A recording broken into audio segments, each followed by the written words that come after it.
Good morning. आज हम CE 202 ME 202 fluid mechanics subject में एक वीडियो डिस्कस कर रहे हैं और टॉपिक है kinematic viscosity. Last video lecture में हमने डायनेमिक विस्कोसिटी या फिर सिंपली विस्कोसिटी के बारे में डिस्कस किया था। इसमें हम काइनेमेटिक विस्कोसिटी के बारे में देखेंगे क्या है।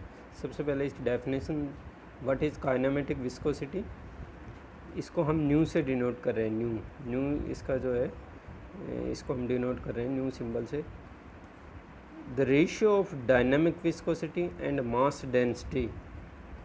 डायनेमिक विस्कोसिटी को हमने म्यू से डिनोट किया था, मास डेंसिटी या सिंपली डेंसिटी को हम रो से डिनोट कर रहे हैं, is known as kinematic viscosity. Mass density और काइनेमेटिक विस्कोसिटी के लिए डायनेमिक विस्कोसिटी और मास डेंसिटी दोनों का हम रेशियो लेते हैं। यहाँ पे हम शो कर रहे हैं काइनेमेटिक विस्कोसिटी को न्यू से। Nu is equal to mu by rho. ये इसका फॉर्मूला हो जाएगा। न्यू काइनेमेटिक विस्कोसिटी, म्यू जो है डायनेमिक विस्कोसिटी या सिंपली विस्कोसिटी, और रो मास डेंसिटी या सिंपली डेंसिटी हम इसको कह सकते हैं। तो ये इसका फॉर्मूला जो है हो जाएगा nu is equal to mu by rho. Unit की अगर हम बात करें तो म्यू की यूनिट हमने लास्ट उसमें देखा था, यूनिट के बारे में डिस्कस कर रहे थे कि MKS में म्यू की यूनिट kg पर मीटर सेकेंड होता है। kg पर मीटर सेकेंड MKS में हम बात कर रहे हैं, और रो की यूनिट kg पर मीटर क्यूब MKS में। दोनों की यूनिट रखी तो देखा हमने कि ये सब कैंसिल आउट हो गया। तो न्यू की यूनिट जो है मीटर स्क्वायर पर सेकेंड, ये न्यू की यूनिट हमारे पास में। आगे जब हमने म्यू और रो दोनों की यूनिट रखी तो बाद में जब हमने इसको सिंप्लीफाई किया, आगे जब इसकी कैलकुलेट किया, तो न्यू की यूनिट जो है मीटर स्क्वायर पर सेकेंड, ये काइनेमेटिक विस्कोसिटी की यूनिट होगी। ये हम इसको SI यूनिट या MKS यूनिट की हम बात कर रहे हैं। अगर हम CGS सिस्टम में यूनिट देखें, CGS system mean centimetre gram second. इस सिस्टम में अगर हम यूनिट देखें म्यू और न्यू की, दोनों की म्यू की यूनिट की तो हमने लास्ट लेक्चर में भी डिस्कस किया था कि म्यू की जो है MKS में यूनिट kg पर मीटर सेकेंड है। MKS में यूनिट जो है kg पर मीटर सेकेंड। CGS में अगर हम बात करें CGS सिस्टम में तो क्या आ जाएगा, म्यू इक्वल टू ग्राम पर सेंटीमीटर सेकेंड। kg की जगह ग्राम, मीटर की जगह सेंटीमीटर और सेकेंड रहेगा। तो ये आ जाएगा इसका CGS सिस्टम में म्यू की यूनिट डायनेमिक विस्कोसिटी या विस्कोसिटी की यूनिट, और ग्राम पर सेंटीमीटर सेकेंड को ही हम पोइज कहते हैं। सो CGS सिस्टम में म्यू की यूनिट ग्राम पर सेंटीमीटर सेकेंड या पोइज होती है। अब इनमें रिलेशन क्या होता है MKS और CGS सिस्टम में, दोनों यूनिट्स में? तो 1 kg पर metre second is equal to, kg को जब हम ग्राम में कन्वर्ट करेंगे तो कितना होगा, 1000 tens to power 3 gram. Metre को 100 centimetre tens to power 2 centimetre. Second का सेकेंड रहेगा। ओके, ये कैंसिल आउट हो जाएगा तो क्या आ जाएगा, 1 kg पर metre second is equal to 10 gram पर सेंटीमीटर सेकेंड आ जाएगा। और ग्राम पर सेंटीमीटर सेकेंड क्या होता है, पोइज होता है, तो 10 पोइज हो जाएगा। मीन्स 1 kg पर metre second is equal to क्या हो जाएगा, 10 पोइज हो जाएगा। और 1 पोइज अगर देखें उल्टा, अगर देखें 1 poise is equal to 0.1 kg पर मीटर सेकेंड। तो ये सब यूनिट का कन्वर्जन। यूनिट का क्या है, विशेष ध्यान रखना, अगर कोई न्यूमेरिकल आता है तो न्यूमेरिकल में ये यूनिट्स का जो है बहुत रोल है, वहाँ पे यूनिट कन्वर्जन का हमें विशेष ध्यान रखना है। ये तो डायनेमिक विस्कोसिटी या विस्कोसिटी या कोफिशिएंट ऑफ विस्कोसिटी म्यू की यूनिट की बात हुई। अभी हम देखते हैं kinematic viscosity, that is new. उसकी यूनिट जो है क्या हो जाएगी, अभी हमने देखा न्यू की यूनिट SI सिस्टम में मीटर स्क्वायर पर सेकेंड है। CGS सिस्टम में क्या हो जाएगा, CGS सिस्टम में मीटर की जगह सेंटीमीटर आता है, ठीक है। तो वहाँ nu is equal to CGS system में सेंटीमीटर स्क्वायर पर सेकेंड आ जाएगा, और इसको हम स्टॉक भी बोलते हैं। CGS सिस्टम में न्यू की यूनिट जो है स्टॉक। सो 1 मीटर स्क्वायर पर सेकेंड, 1 मीटर स्क्वायर पर सेकेंड इक्वल टू क्या हो जाएगा, मीटर स्क्वायर। 1 मीटर स्क्वायर में कितना सेंटीमीटर स्क्वायर हो जाएगा, 10 टू पावर 4।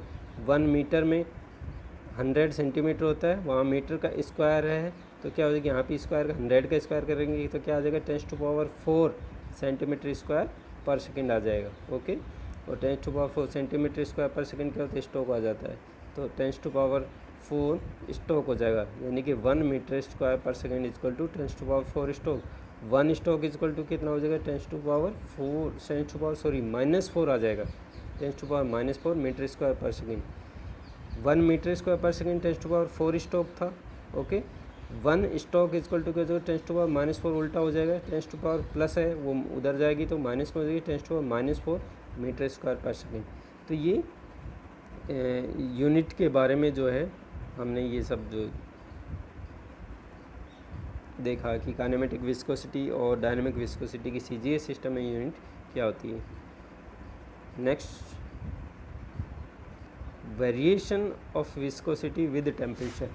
टेम्परेचर का क्या इफेक्ट होता है विस्कोसिटी पे, ये हम देखते हैं। और दोनों ही केसेस यहाँ पे हम लेंगे लिक्विड और गैसेस, क्योंकि हम फ्लूइड के बारे में सब्जेक्ट हमारा फ्लूइड मैकेनिक्स है, तो फ्लूइड में लिक्विड और गैसेस दोनों ही पार्ट आ रहे हैं। तो यहाँ पे हम दोनों केसेस में देखेंगे कि लिक्विड्स के और गैसेस दोनों के लिए विस्कोसिटी पे क्या इफेक्ट आता है टेम्परेचर जब हम चेंज करते हैं, टेम्परेचर वेरिएशन का। फर्स्ट हम लिक्विड के बारे में डिस्कस करें, तो यहाँ पे लिखा हुआ है in case of liquids intermolecular distance is small. Liquids के बारे में पहले हम डिस्कस कर रहे हैं। Intermolecular distance is small. Intermolecular distance क्या है कि कोई भी जो है जैसे लिक्विड्स है वो मॉलिक्यूल से मिलके बना हुआ है, तो उन मॉलिक्यूल्स के बीच की जो डिस्टेंस है एक मॉलिक्यूल से दूसरे मॉलिक्यूल्स जो आपस में जो जिस बॉन्डिंग से वो आपस में एक दूसरे के पास जो बंधे रहते हैं, पास रहते हैं, तो उनके बीच की जो है ये हम नेकेड आई से विजुलाइज नहीं कर सकते, ये सब केमिस्ट्री है। सो इंटरमोलेकुलर डिस्टेंस होती है वो स्मॉल होती है, मीन्स वहाँ उनके मॉलिक्यूल्स जो है पास हैं, लिक्विड्स के केस में काफ़ी पास हैं। Hence cohesive forces are large. ये क्या कह रहे हैं, cohesive forces are large. Cohesive forces हमने लास्ट लेक्चर में बताया क्या होता है। Cohesive forces means same liquid के मॉलिक्यूल्स के बीच में जो अट्रैक्शन फोर्स है वो कोहेसिव फोर्स है।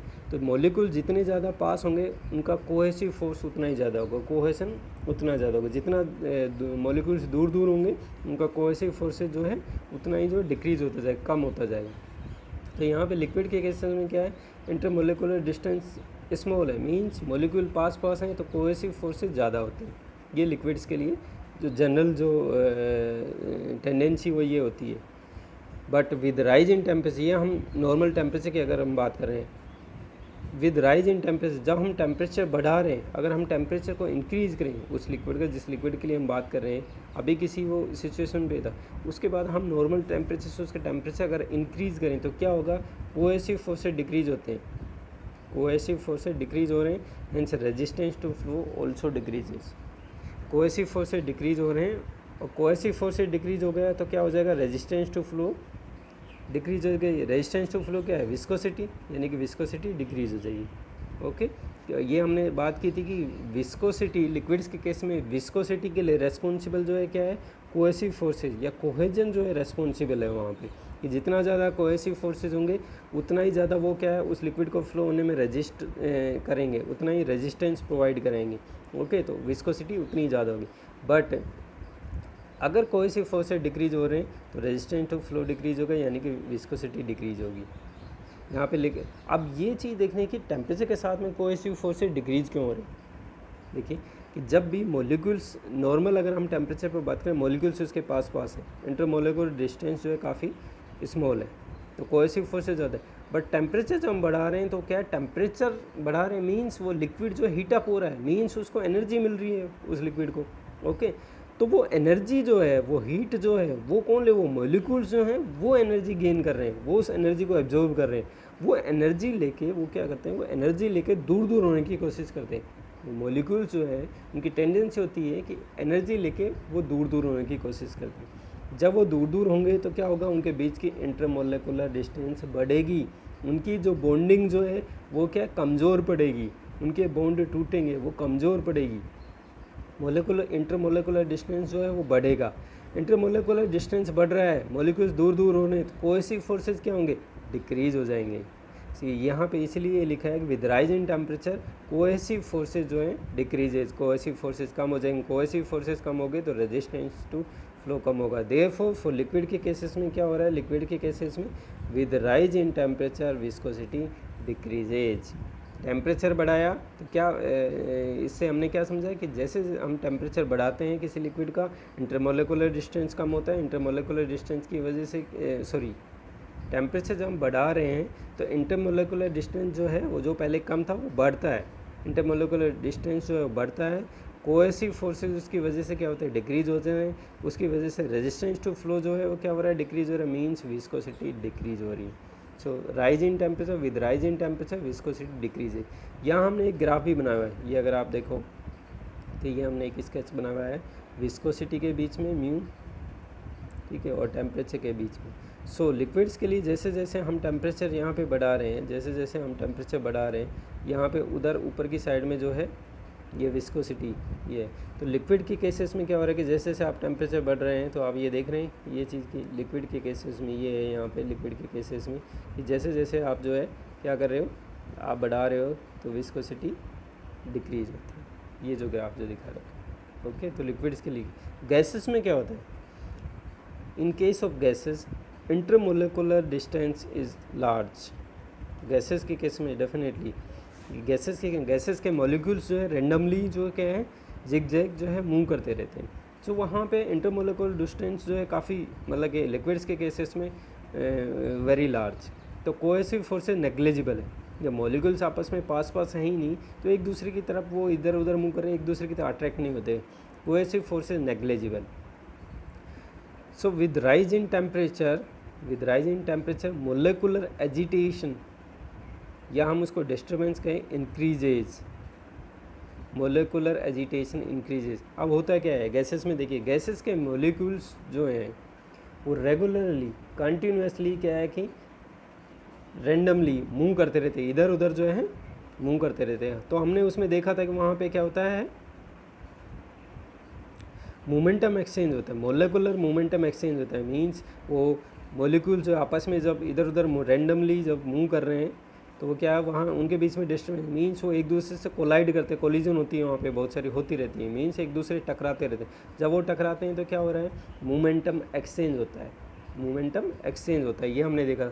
उस मोमेंटम एक्सचेंज की वजह से ही क्या है वहाँ विस्कोसिटी, जितना ज़्यादा मोमेंटम एक्सचेंज होगा, जितने ज़्यादा वो टकराएंगे उतना ही ज़्यादा वहाँ क्या होगा, रेजिस्टेंस वो फ्लो में। अब आप सोचिए कि कोई मॉलिक्यूल्स जो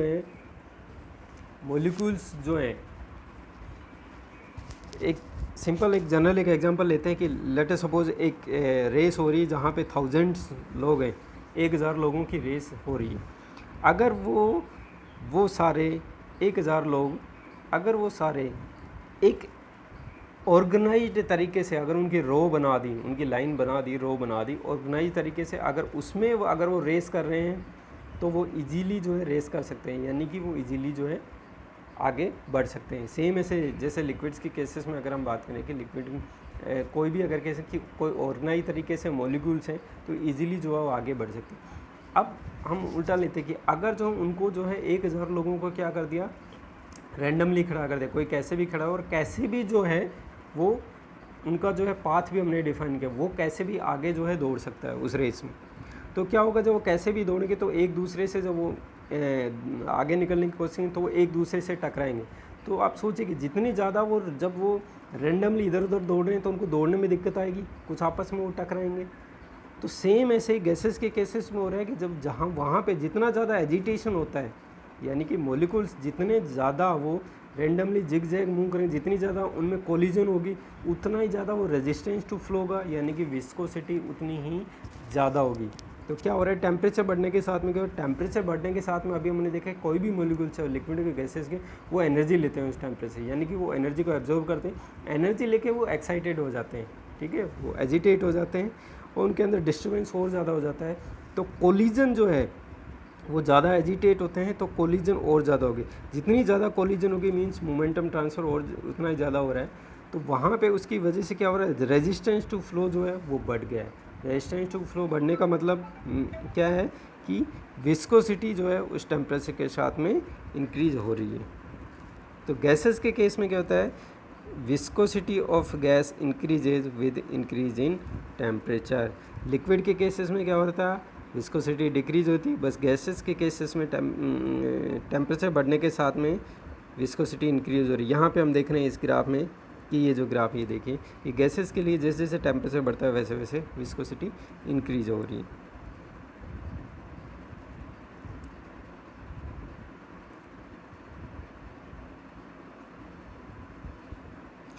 नेक्स्ट जो है एक टॉपिक इसमें है कंप्रेसिबिलिटी। कंप्रेसिबिलिटी क्या होता है, फ्लूइड्स के बारे में ये भी हम डिस्कस कर लेते हैं। इट इज़, इसको हम बीटा से डिनोट कर रहे हैं, it is the reciprocal of bulk modulus के। बल्क मॉडुलस जो कि मटेरियल साइंस में भी चलता है, स्ट्रेंथ ऑफ मटेरियल में भी चलता है, बल्क मॉडुलस। बल्क मॉडुलस को हम के से अगर डिनोट कर रहे हैं, सो बीटा कंप्रेसिबिलिटी क्या हो जाएगा 1/k।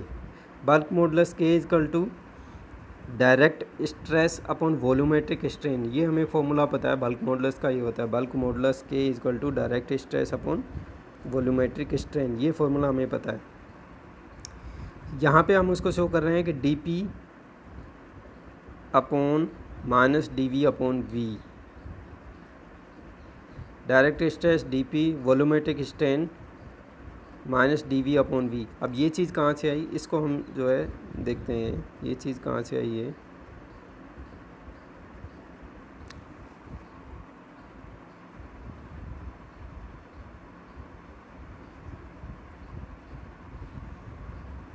ये चीज़ जो है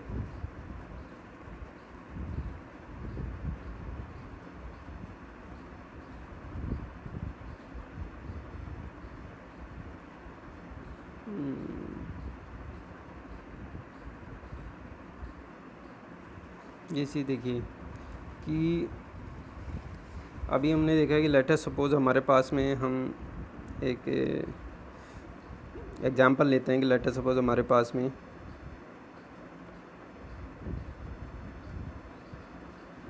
ये सिलेंडर है, ये पिस्टन लगा हुआ है, ओके। सेम केसेस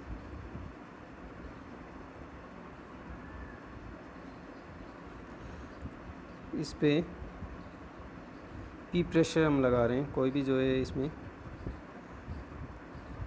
फ्लूइड जो है वो भरा हुआ है। पिस्टन सिलेंडर अरेंजमेंट है, ये सिलेंडर के अंदर पिस्टन लगा हुआ है, इसमें कोई लिक्विड भरा हुआ है, कोई फ्लूइड भरा हुआ है, लिक्विड हो सकता है, गैस हो सकता है। जो आप पी प्रेशर लगा रहे हो तो क्या करेगा वो, पी प्रेशर की वजह से वो उसको कंप्रेस कर रहा है। ओरिजिनली लेट अस सपोज इसका वॉल्यूम जो है V है, वॉल्यूम जो है V है। सो क्या हुआ कि जब आप उसके ऊपर जब प्रेशर लगा तो अंदर क्या हो रहा है, इनसाइड द सिलेंडर इस जो है फ्लूइड का जो है ये कंप्रेस होगा तो प्रेशर बढ़ जाएगा। Let us suppose change in pressure जो है dP है, चेंज इन प्रेशर dP। और ओरिजिनल पोजीशन ये आप देख रहे हो, ओरिजिनल पोजीशन ये थी, फाइनली जो है वो यहाँ आ गया है। तो चेंज इन जो वॉल्यूम हुआ है वो let us suppose dV, change in volume dV है। ओरिजिनली V वॉल्यूम था, चेंज इन वॉल्यूम जो है dV। सो बल्क मॉडुलस का फॉर्मूला क्या है, बल्क मॉडुलस कहता है डायरेक्ट स्ट्रेस। यहाँ डायरेक्ट स्ट्रेस की जगह क्या आएगा, यहाँ चीज़ क्या आएगी कि चेंज इन प्रेशर क्या हुआ, चेंज इन प्रेशर। और चेंज इन प्रेशर हमने देखा था कितना हुआ, अंदर जो है प्रेशर जो है initially let us suppose P था, इनिशियली P प्रेशर इनसाइड था और फाइनली जब आपने उसको कंप्रेस किया तो P प्लस dP होगा, तो चेंज इन प्रेशर कितना आया, चेंज इन प्रेशर dP आ जाएगा। इनिशियली P प्रेशर था, फिर अंदर जो है प्रेशर हो गया P plus dP। So change in pressure कितना dP। तो बल्क मॉडुलस का फॉर्मूला क्या हो जाएगा, dP change in pressure upon में वॉल्यूमेट्रिक स्ट्रेन। देखिए बल्क मॉडुलस K का फॉर्मूला होता है direct stress upon volumetric strain. Direct stress की जगह यहाँ हम चेंज इन प्रेशर रख रहे हैं, dP चेंज इन प्रेशर है, अपॉन में वॉल्यूमेट्रिक स्ट्रेन। वॉल्यूमेट्रिक स्ट्रेन क्या होता है, वॉल्यूमेट्रिक स्ट्रेन होता है चेंज इन वॉल्यूम अपॉन में original volume. Change in volume कितना हुआ है D, वॉल्यूम कम हुआ है ज़्यादा, वॉल्यूम डिक्रीज हुआ है। ओरिजिनली जो है लेट अस सपोज V1 था, फाइनली जो है V2 हो गए, तो change in volume V1 minus V2 आ जाएगा। तो वॉल्यूम जो है डिक्रीज हुआ है तो उसको हम माइनस से लिखेंगे, माइनस dV हुआ है, वॉल्यूम डिक्रीज हुआ है इसलिए हम माइनस साइन लगा रहे हैं। तो चेंज इन वॉल्यूम अपॉन में ओरिजिनल वॉल्यूम भी। सो फॉर्मूला बल्क मॉडुलस का क्या आ जाएगा, बल्क मॉडुलस का फॉर्मूला जो है ये आ जाएगा कि dP upon minus dV upon V। ये हम जो है फॉर्मूला ये हमने देखा, तो हम इसको जो है ये काम में लेंगे तो क्या चीज़ आ जाएगा, ये चीज़ आ जाएगा यहाँ पे बल्क मॉडुलस का। देखिए ये फॉर्मूला, ये चीज़, ये D P change in pressure upon minus D we upon V. Minus समझ गए, माइनस साइन इसलिए आया कि यहाँ पे जो है जो आप उस किसी भी फ्लूइड को जो है कंप्रेस कर रहे हैं तो वॉल्यूम जो है डिक्रीज हो रहा है, इसलिए माइनस साइन यहाँ पे लगा हुआ है। ओके, ये चीज़ है। अब फर्दर देखिए, इसमें हमें पता है डेंसिटी इज इक्वल टू क्या होता है, मास अपॉन वॉल्यूम होता है, या फिर हम इसको ऐसे भी लिख सकते हैं rho v is equal to mass. Rho is the density, v is the volume, density into volume is equal to mass. Mass हमें पता है, किसी भी चीज़ को हम कंप्रेस कर रहे हैं तो उसकी डेंसिटी चेंज हो रही है, वॉल्यूम चेंज हो रहा है, बट मास पे कोई फ़र्क नहीं हो, क्योंकि मास फिक्स है, इस कंटेनर के अंदर मास फिक्स है, तो मास कांस्टेंट, तो rho v is equal to constant हम लिख सकते हैं। जब इसका जब हम डिफ्रेंशिएशन करें, इसका डिफ्रेंशिएशन करें पूरी इक्वेशन का, तो क्या हो जाएगा, रो और वी दोनों ही जो है क्या है, वेरिएबल हैं, तो क्या है, रो को एक बार हम फिक्स माने, वी का डिफ्रेंशिएशन करेंगे तो क्या आ जाएगा, रो डी वी प्लस में वी को कांस्टेंट लेते हैं तो V plus rho D V plus V D rho equal to constant का डिफ्रेंशिएशन 0। तो ये जो है ये हमारे पास में ये आ जाएगी इक्वेशन, और इस इक्वेशन इक्वल टू 0 है तो इसको एक टर्म को इधर लेके जाएंगे इक्वल टू के उधर, तो नेगेटिव साइन है, तो रो डी वी इक्वल टू क्या हो जाएगा, माइनस वी डी रो। या फिर हम इसको ऐसे भी लिख सकते हैं नेक्स्ट स्टेप में कि minus D we upon V क्या आ जाएगा, डी रो अपॉन रो, ये चीज़ आ जाएगी। ओके, सो यहाँ पे minus D we upon we की जगह हमारे पास में डी रो अपॉन वो आ गया। ये जो है ये वैल्यू जो है अगर हम इसमें रखें इस इक्वेशन में, bulk modulus is equal to D P upon minus D we upon V था, तो वहाँ अगर हम रखें तो क्या आ जाएगा, k equal to bulk modulus is equal to D P upon d rho upon rho आ जाएगा, minus D we upon we की जगह डी रो अपॉन रो। इसको अगर हम देखें के इक्वल टू रो को अगर हम ऊपर लेके तो rho into d P upon d rho आ जाएगा। ये तो बल्क मॉडुलस आया, बल्क मॉडुलस का फॉर्मूला। अगर हम कंप्रेसिबिलिटी देखें, कंप्रेसिबिलिटी क्या है, इसका रेसिप्रोकल होता है, तो compressibility beta equal to 1 upon K हो जाएगा, और ये कहा जाएगा के का हम ये फॉर्मूला जो था वैल्यू ये यहाँ रखेंगे तो क्या आ जाएगा, डी रो, ये चीज़ आ जाएगी डी रो अपॉन में रो इंटू डी पी। डी रो क्या है, चेंज इन डेंसिटी, रो क्या है, डेंसिटी है, डी पी क्या है, चेंज इन प्रेशर है।